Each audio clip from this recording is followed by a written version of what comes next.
Governor Huckabee.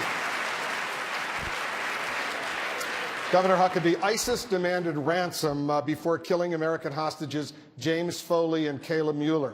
Their families wanted to pay, even though at the time the U.S. government discouraged them. Since then, U.S. policy has changed. As president, would you support families of the approximately 30 Americans being held worldwide if they chose to pay ransom?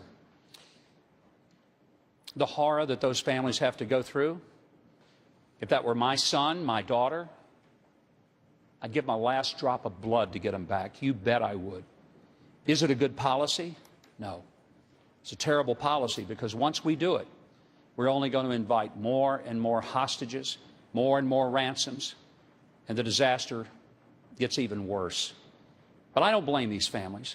You know who I blame? I blame a policy in our government that has made it so that families are so desperate that they're willing to pay ransom to terrorist organizations because they don't believe our government will fight the fight for them, and they think they're out there on their own. My goodness, people, this is America. When did we have to start telling people that you've got to bake your own bread in order to fight the battles? That's what we have a government for. It's what we pay taxes for. And I believe those families ought to have a better expectation of what this government will do. We should never have sat at the table with the Iranians as long as Saeed Abedini is sitting in an Iranian prison, as long as the Washington Post reporter is over there.